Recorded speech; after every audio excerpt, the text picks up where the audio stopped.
शुक्लांबरधरं विष्णुं शशिवर्णं चतुर्भुजं प्रसन्नवदनं ध्यायेत् सर्वविघ्नोपशान्तये।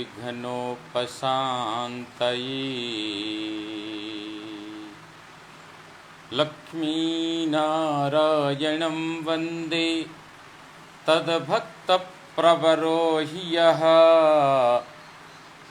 श्रीमदानन्दतीर्थाख्यो गुरुस्तं च नमाम्यहम्। वेदे रामायणे चैव पुराणे भारते तथा आदावन्ते च मध्ये च विष्णुः सर्वत्र गीयते। विष्णुः सर्वत्र गीयते। सर्वविघ्नप्रशमनं सर्वसिद्धिकरं परं सर्वजीवप्रणेतारं वन्दे विजयदं हरिम्। वन्दे विजयदं हरिम्। भवतां समेषां श्रीमद् वाल्मीकि रामायण पारायणोपक्रमे हार्दं स्वागतम् अभिनन्दनम्। इदानीम् अरण्यकाण्डे 42 सर्गः आरभ्यते। इस सर्ग में मारीचिका सुवर्णमय मृग रूप धारण कर श्री राम के आश्रम पर जाना और सीता का उसे देखना, यह सब वर्णन किया गया है। आइए। एवमुक्त्वा तु परुषं मारीचो रावणं ततः गच्छावेत्यब्रवीद्दीनो भयात् रात्रिं चर प्रभोः। रावण से इस प्रकार कठोर बातें कहकर उस निशाचर राज के भय से दुखी हुए मारीच ने कहा, चलो चलें। दृष्टश्चाहं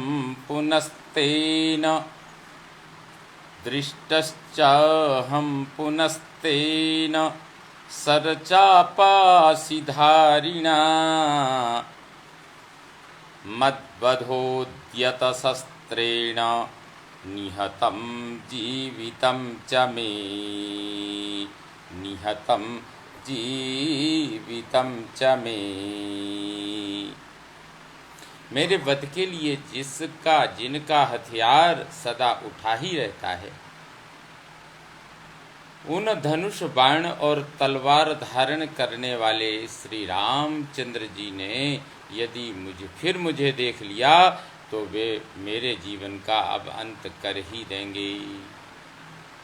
मेरे जीवन का अंत निश्चित है।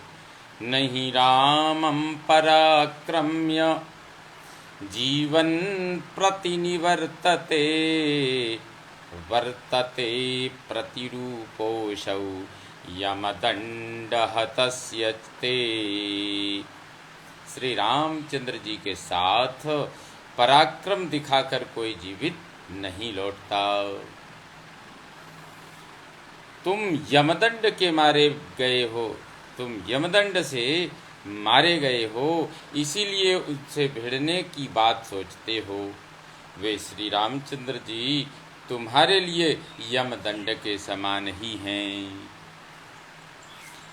किन्नु कर्तुं मया शक्यम् एवं त्वयि दुरात्मनि ईश गच्छाम्यहं तात स्वस्तितेस्तु निशाचर। परंतु जब तुम इस प्रकार दृढ़ता पर उतारू हो गए हो, तब मैं कहता हूँ तब मैं क्या कर सकता हूँ? जब तुम इस प्रकार दृढ़ता से इस कर्म पर उतारू हो चुके हो, तब मैं क्या कर सकता हूँ? लो, यह मैं चलता हूँ। तात निशाचर, तुम्हारा कल्याण हो। प्रहृष्टस्त्वभवत्तेन वचनेन स राक्षसः परिस्वज्य सुसंश्लिष्टम् इदं वचनमब्रवीत्। मारीच के उस वचन से राक्षस रावण को बड़ी प्रसन्नता हुई। उसने उसे कसकर हृदय से लगा लिया और इस प्रकार बोला, कहने लगा, एतच्छौटीर्युक्तं ते एतच्छौटीर्ययुक्तं ते मच्छन्दवशवर्तिनः इदानीमसि मारीचः पूर्वमन्यो हि राक्षसः।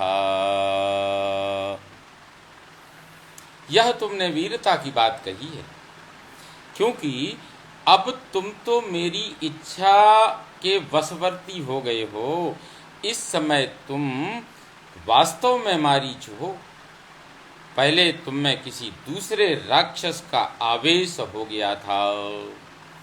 आरुह्यतामयं शीघ्रं खगोरत्न विभूषितः मया सह रथो युक्तः पिशाच वदनैखरैः। यह रत्नों से विभूषित मेरा आकाशगामी रथ तैयार है। इसमें पिशाचों के से मुख वाले गधे जुते हुए हैं। इस पर मेरे साथ जल्दी बैठ जाओ, इस मेरे रथ पर बैठो। प्रलोभयित्वा वैदेहीं यथेष्टं गन्तुमर्हसि तां शून्ये प्रसभं सीताम् आनयिष्यामि मैथिलीं। तुम्हारे जिम्मे एक ही काम है मारीच, विदेह कुमारी सीता के मन में अपने लिए लोभ उत्पन्न कर दो। उसे लुभाकर तुम जहाँ चाहो जा सकते हो। आश्रम सूना हो जाने पर मैं मिथिलेश कुमारी सीता को जबरदस्ती उठाकर लाऊंगा। ततस्तथेत्युवाचैनं रावणं ताटकासुतः ततो रावणमारीचौ विमानमिव तं रथम् आरुह्याययतुः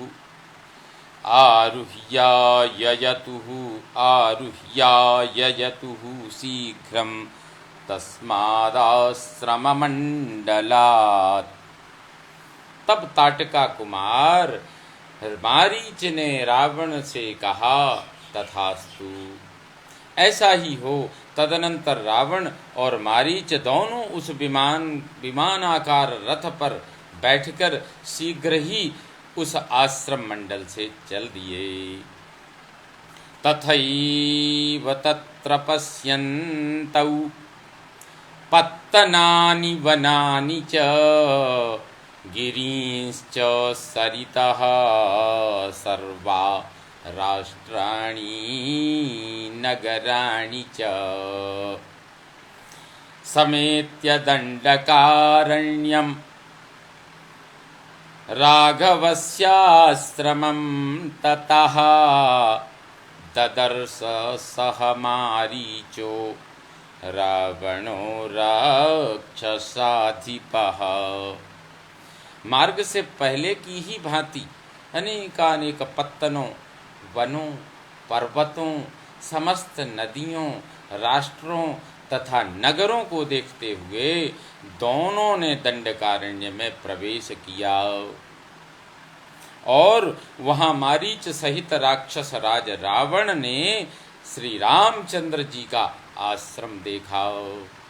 अवतीर्य रथात् तस्मात् ततः कांचन भूषणात् हस्ते गृहीत्वा मारीचम् रावणो वाक्यमब्रवीत्। तब उस सुवर्ण भूषित रथ से उतरकर रावण ने मारीच को अपने हाथ में ले उससे कहा, एतदाश्रमपदम् एतद् रामाश्रमपदम् दृश्यते कदलीवृतम् क्रियतां तत्सखे शीघ्रं यदर्थं वयमागताः। सखे, यह केलों से घिरा हुआ राम का आश्रम दिखाई दे रहा है।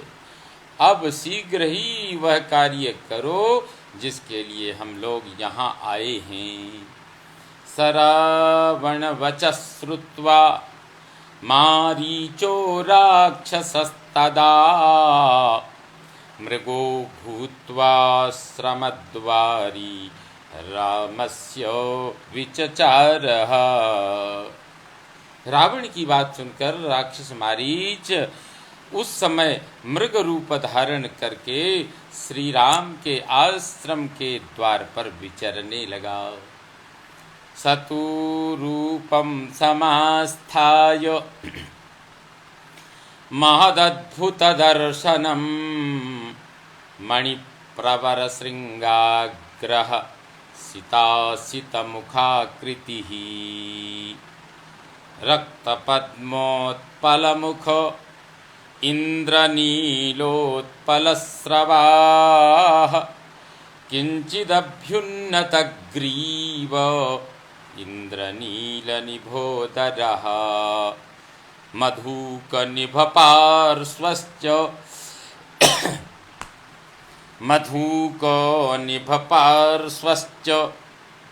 कञ्जकिञ्जत्कसन्निभः मधुकनिभपार्श्वश्च कञ्जकिञ्जत्कसन्निभः।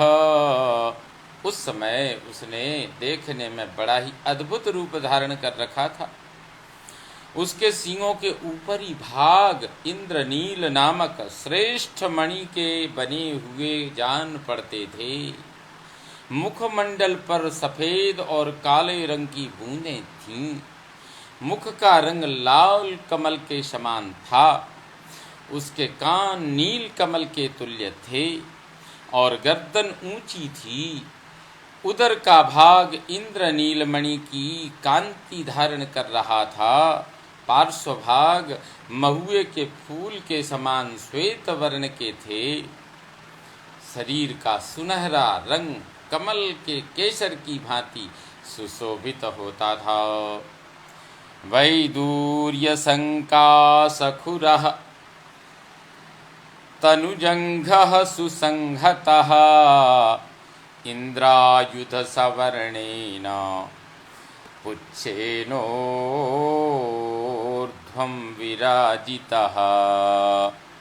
उसके खुर वैदूर्य मणि के समान, पिंडलियां पतली और पूंछ ऊपर से इंद्रधनुष के रंग की थी, जिससे उसका संगठित शरीर विशेष शोभा पा रहा था। मनोहर स्निग्ध वर्णो रत्नैर्नानाविधैर्वृतः क्षणेन राक्षसो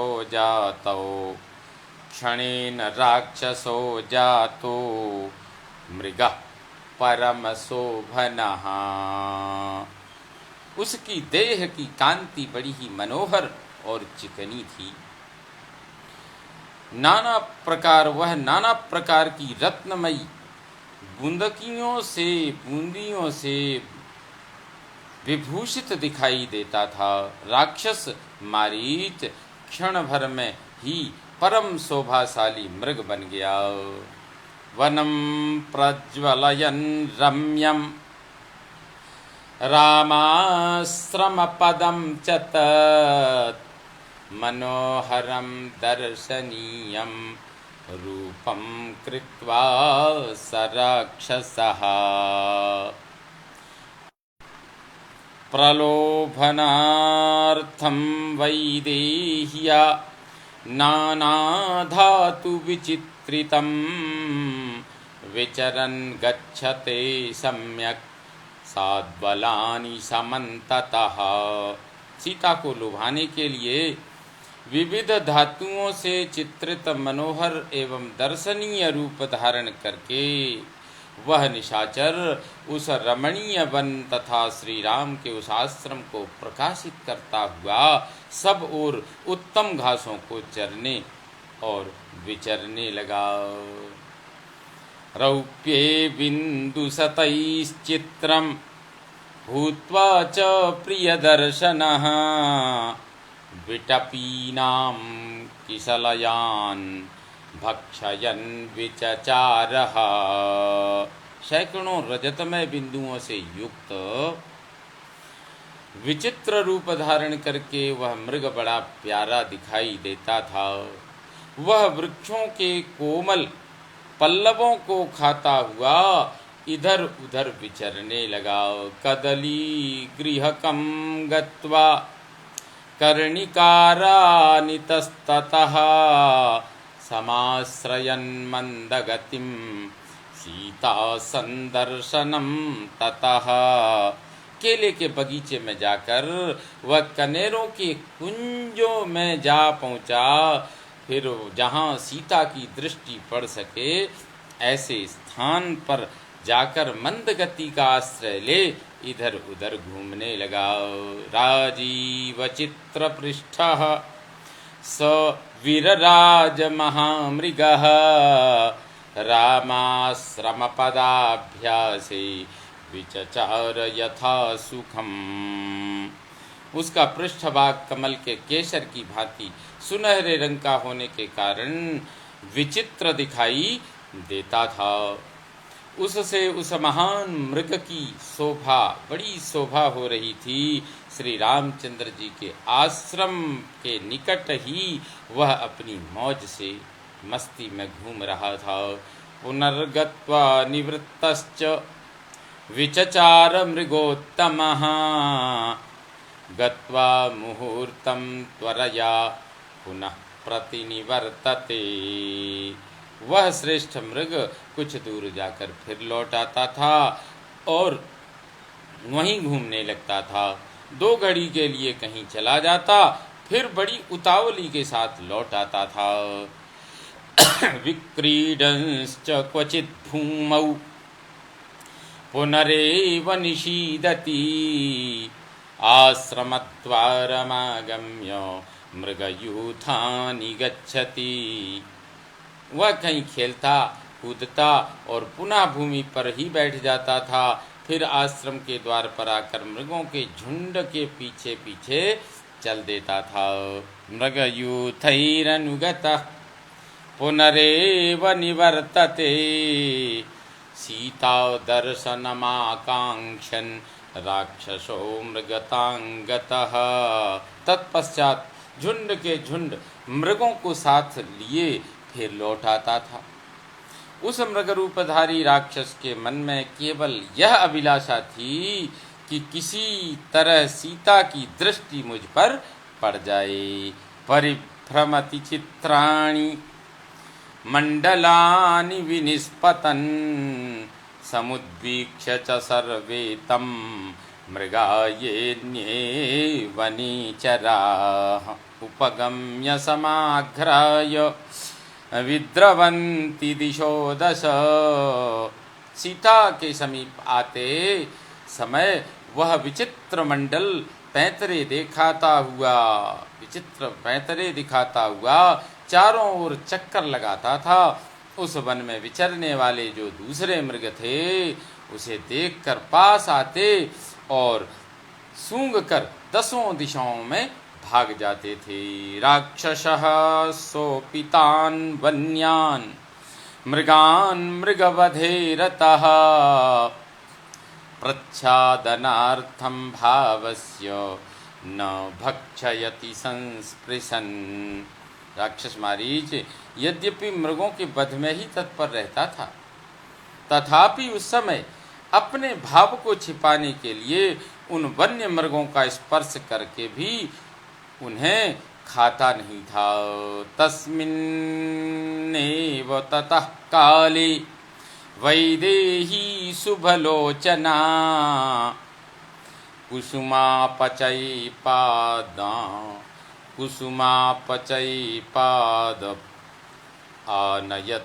आनेतुम् अविवर्तत कर्णिकारानशोकांश्च च्यूतांश्च व्यग्रमदिरेक्षणा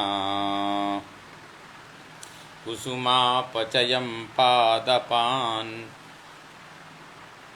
उसी समय मद भरे सुंदर नेत्रों वाली विदेह नंदिनी सीता, जो फूल चुनने में लगी हुई थी, कनेर के अशोक और आम के वृक्षों को लांघती हुई उधर से आ निकली। कुसुमान्यपचिन्वन्ति चचार रुचिरानना अनर्हा वनवासस्य सातं रत्नमयं मृगम् मुक्तामणिविचित्रांगं ददर्श परमांगना। फूलों को चुनती हुई वे वहीं विचरने लगीं। उनका मुख बड़ा ही सुंदर था। वे वनवास का कष्ट भोगने के योग्य नहीं थीं। परम सुंदरी सीता ने उस रत्नमय मृग को देखा, जिसका अंग प्रत्यंग मुक्तामणियों से चित्रित जान पड़ता था। तम वै रुचिरदन्तोष्ठं रूप्यधातु तनूरुहं विस्मयोत्फुल्लनयना सस्नेहं समुदईक्षत। उसके दांत और ओंठ बड़े सुंदर थे तथा शरीर के रोए चांदी एवं तांबे आदि धातुओं के बने हुए थे। उसके ऊपर उस समय सीता जी की दृष्टि पड़ते ही सीता जी की आंखें आश्चर्य से खिल उठीं और वे बड़े स्नेह से उसकी ओर निहारने लगीं। सचतां रामदयितां पश्यन्माया मृगो मृगः विचचार ततस्तत्र दीपयन्निव तद्वनम्। वह माया मृग श्री राम की प्राणवल्लभा सीता को देखता और उस वन को प्रकाशित सा करता हुआ वहां विचरने लगा। अदृष्टपूर्वं दृष्ट्वा तं नानारत्नमयं मृगं विस्मयं परमं सीता जगाम जनकात्मजा। सीता ने वैसा मृग पहले कभी नहीं देखा था। वह नाना प्रकार के रत्नों का ही बना जान पड़ता था। उसे देखकर जनक किशोरी सीता को बड़ा विस्मय हुआ। इत्यार्षे श्रीमद् रामायणे वाल्मीकीये आदिकाव्ये अरण्यकाण्डे 42 सर्गः सम्पूर्णतां याति। ॐ पूर्णमदः पूर्णमिदं पूर्णात् पूर्णमुदच्यते पूर्णस्य पूर्णमादाय पूर्णमेवावशिष्यते। ॐ शान्ति शान्ति शान्तिः। ॐ सर्वे भवन्तु सुखिनः सर्वे सन्तु निरामयाः सर्वे भद्राणि पश्यन्तु मा कश्चित् दुःखभाग् भवेत्। ॐ शान्ति शान्ति शान्तिः। श्रीरामचन्द्रो विजयते तराम्।